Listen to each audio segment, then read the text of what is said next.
No one visited my son during his cancer treatment. I sat in the pediatric oncology wing every Tuesday and Thursday for 3 months, watching other children surrounded by family. Grandparents brought homemade meals in Tupperware containers. Aunts and uncles took shifts so parents could grab coffee or sleep. Siblings made colorful cards that decorated hospital room walls with messages of love and hope. My son had me. A laptop balanced on my knees so I could work between appointments, and a phone that never rang with the calls I desperately hoped for. Liam was 9 years old, acute lymphoblastic leukemia. The doctors caught it early, they assured me.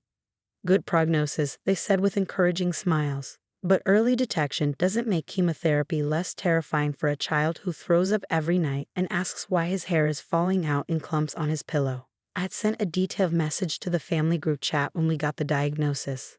Liam has ALL. Treatment starts next week, Tuesdays and Thursdays at Children's Hospital. He's scared. We could use support. Mom, oh no. Sending prayers. My sister, that's terrible. Let me know if you need anything. My brother, sad face emoji. Dad, he's a fighter. Then silence. No one showed up. The first Tuesday, I told myself they were processing the shocking news. The second Tuesday, I made excuses about their busy schedules. By the fourth Tuesday, I stopped expecting anyone. Liam noticed. Of course he did. Children always notice. Why doesn't Grandpa come? He asked one afternoon, his small bald head resting against my shoulder, his skin pale from the treatment. He came to all my baseball games. He's busy with work, sweetheart. What about Aunt Sophie? She promised she'd visit. I didn't have an answer for that one. I just held him tighter while the IV dripped chemicals into his veins, poison that we hoped would save his life. The nurses knew our situation. I could see it in their sympathetic glances, the way they lingered to chat with Liam, bringing extra juice boxes and coloring books. They became our family in that sterile, fluorescent-lit space. We were in month 3, week 11 of treatment, when my phone buzzed during Liam's nap. He'd finally fallen asleep after a particularly rough morning of nausea, his thin chest rising and falling under the hospital blanket. Dad's name appeared on my screen. The message was long, detailed, excited. Sarah, incredible opportunity just came up. Commercial real estate development downtown. Ground floor investment. We need to move fast. $120,000 gets us in. This could set up the whole family for life. Can you wire the funds by Friday? I'll pay you back triple within 2 years. This is the big one. I stared at the message for a long time, so long the screen went dark, and I had to tap it to reread the words. Not how's Liam feeling. Not sorry we haven't been able to visit. Not even a basic acknowledgement that my son was fighting for his life while Dad was chasing investment opportunities. Just a request for $120,000 with a Friday deadline. Something cold and hard settled in my chest. Not anger. I'd moved past anger weeks ago. Somewhere between treatment sessions 12 and 15. This was something else. Clarity, maybe, or finality. The kind that comes when you finally stop hoping people will change and accept who they really are. I opened my banking app and sent Dad 50 cents, 50 cents. In the message field, I typed, "For your empty promises." Then I turned my phone to silent and went back to watching my son sleep. My phone started vibrating 10 minutes later. I glanced at the screen. Dad calling. I declined. He called again. I declined again. Then Mom, declined. Text messages started flooding in, one after another, my phone buzzing constantly. Dad, what is this? Is this a joke? Mom, your father is trying to help the family, and this is how you respond. My sister, this is childish. We're trying to include you in something big. I didn't respond to any of them. I sat with my hand on Liam's arm, feeling his pulse under my fingertips, steady and strong despite everything his body was fighting. That pulse was all that mattered. The messages escalated. Dad, you owe this family. Mom, we're calling in that debt. My brother, Dad's lawyer says you're legally obligated. The threats had started. I almost laughed. An hour later, my sister called from an unknown number. You need to talk to Dad. This opportunity closes Friday. I'm sitting in a hospital room. I said quietly, my son is hooked up to chemotherapy, and you're calling about a real estate deal. We care about Liam. Do you? It's Thursday. Do you know what happens on Thursdays? Silence. Liam has treatment every Tuesday and Thursday. Has for 11 weeks. Can you tell me which hospital we're at? More silence. You don't know, because you've never asked. We've been busy. I'm going to tell you something. Put Dad on speaker. Get everyone together. I heard shuffling voices. Then Dad. Sarah, let's be reasonable. For 8 years, I've been paying your mortgage. Complete silence. When your business failed, you came to me panicking. I took out a business loan and gave you $85,000. You said 6 months. That was 8 years ago. Someone gasped. Then you needed mortgage help, just temporary, you said. So I started paying $4,200 a month, every month for 7 years. I scrolled through my banking app. Property taxes, both car payments, Mom's $40,000 credit card debt, the country club membership, the Vermont vacation home, business loan payments, life insurance, the second mortgage. I calculated, in 8 years, approximately $485,000, maybe more. The silence was deafening. That's not possible, Mom whispered. You're a graphic designer. I built a design agency. 12 employees. Major corporate clients. I work 80-hour weeks. Liam and I live in a rental because I couldn't afford a down payment. His college fund is nearly empty. Why didn't you tell us? My brother's voice was small. Because you made it clear I was the screw-up. The divorcee, the one with no real career. You made me the charity case, not the other way around. Liam stirred. I lowered my voice. Here's what I realized today. You never asked where the money came from. You just took it. For 8 years, never said thank you, never showed up when I actually needed you. We didn't know. You didn't want to know. It was easier to take the money and see me as the failure instead of the person holding this family together. Someone was crying. I called my bank this morning, canceled all automatic transfers. The mortgage payment next week? Not coming. Car payments? Done. Business loan payments? Stopped. You can't. Dad's voice panicked. The bank will foreclose. Then you'll need that $120,000 opportunity to work out. Oh wait, you don't have capital because you've been spending everything I gave you. Sarah, please, Mom was definitely the one crying. We'll lose everything. I sat in an emergency room at 2 in the morning last month when Liam's fever spiked to 104. I called all of you, every single one. No one answered. Do you know who sat with me? The oncology nurse from his treatment team. She came in on her day off because she knew we'd be alone. My voice finally cracked. That nurse has known my son for 3 months, and she's shown him more family love than any of you have in his entire life. We're sorry, my sister began. I have bank statements, I said, regaining control. 8 years of documentation. Every transfer, every payment, every emergency I bailed you out of. I've also documented every Tuesday and Thursday for the past 11 weeks. The visitor logs at the hospital show exactly who came and who didn't. What are you saying?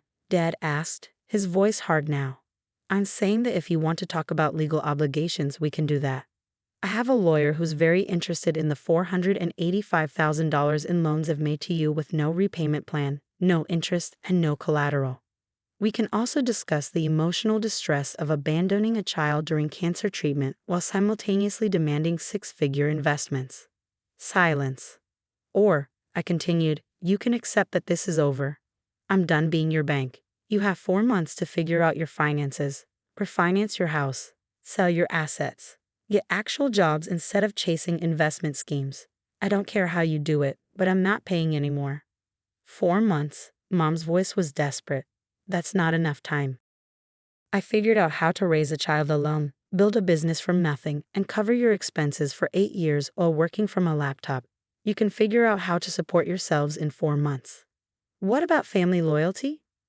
My brother asked, his voice bitter. What about taking care of each other? That's an excellent question, I said. When Liam gets out of treatment today, why don't you come ask him what family loyalty means? He's in room 412, 4th floor, Children's Hospital. Visiting hours are until 8. He'd love to finally meet his family. I heard Dad start to say something, but I hung up. My hands were shaking. Liam opened his eyes, looking at me with concern no 9-year-old should have to feel. You okay, Mom? I wiped my eyes and smiled. Yeah, baby, I'm okay. How are you feeling? Tired? Can we watch a movie? Absolutely. I pulled out my laptop and queued up his favorite superhero movie. He snuggled against my side, careful of the IV line, and within minutes his eyes were drooping again. My phone was exploding with messages. I muted it completely and focused on my son. 2 hours later, a nurse came in to check Liam's vitals. She smiled at me. "You have visitors in the waiting room." My heart sank. "Tell them, it's your brother," she said gently. "He's asking if it's okay to come in. Says he'll leave if you want him to." I hesitated. Liam looked up at me with hopeful eyes. "Okay," I said finally, "just him." My brother appeared in the doorway 5 minutes later, holding a gift bag. He looked at Liam, at the IV pole, at the medical equipment, and his face crumpled. "Hey, buddy," he said, his voice rough. "I'm sorry I haven't been here. That was wrong, really wrong." Liam looked at me, unsure. I nodded. My brother sat down and pulled out a handheld video game from the bag. "I thought maybe we could play together if you're feeling up to it." For the next hour, I watched my brother and my son play video games. My brother asked questions about treatment, about side effects, about how Liam was handling everything. He listened, really listened. When Liam dozed off again, my brother looked at me with tears in his eyes. "I didn't know," he whispered. "I knew you were helping Mom and Dad, but I didn't know it was that much. And I definitely didn't know they were ignoring you through all this." "Did they send you?" I asked quietly. "No. I came because I wanted to." He paused. "I'm so ashamed. He's my nephew. I should have been here." "Yes," I agreed. "You should have. I know I can't fix the past 3 months, but I'd like to be here for the rest. If that's okay." I studied his face, looking for manipulation or guilt tripping. I found only genuine regret. "Tuesdays and Thursdays," I said.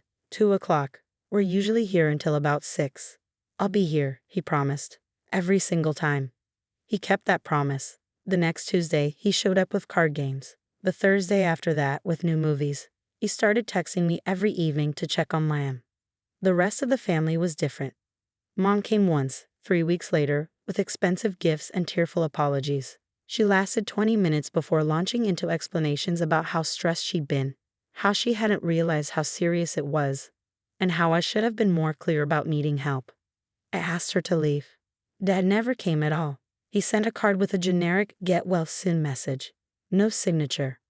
My sister texted daily for a week, then weekly, then stopped. But my brother showed up.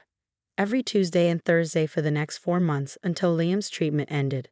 The family's financial situation imploded exactly as I predicted. They had to sell the house, the vacation home, and both cars. Dad's business went bankrupt. They moved into a small apartment and got actual jobs. Mom called me crying multiple times. I listened politely and said nothing. Dad sent one email, 3 months in, "You destroyed this family."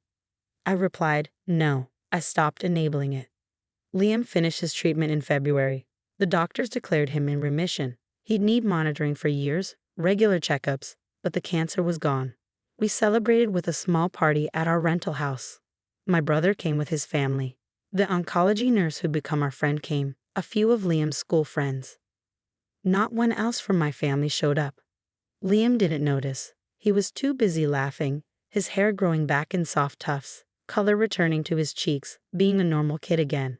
That night, as I tucked him into bed in his own room, he said, "This was the best day ever." "I'm so glad, sweetheart." "Uncle Mike really came every time, didn't he?" "He did. That's what family's supposed to do, right? Show up?" I kissed his forehead, breathing in the scent of his apple-scented shampoo. "Yes, baby. That's exactly what family's supposed to do." 6 months later, my design agency landed its biggest client yet. With the money I've been sending to my parents, I've been able to invest in my business, hire better talent, and take on bigger projects. I bought us a house, 3 bedrooms, a backyard for Liam, and a home office where I didn't have to work from a laptop balanced on my knees. My brother helped us move in. The rest of the family sent nothing. No congratulations, no acknowledgement, just silence. But I had what mattered: a healthy son, a successful business, and a brother who learned what showing up actually meant. And for the first time in 8 years, my bank account was mine. Every dollar I earned stayed with us, building our future, securing Liam's college fund, creating the life I should have been able to give him all along. I never regretted that 50-cent transfer. It was the best investment I ever made.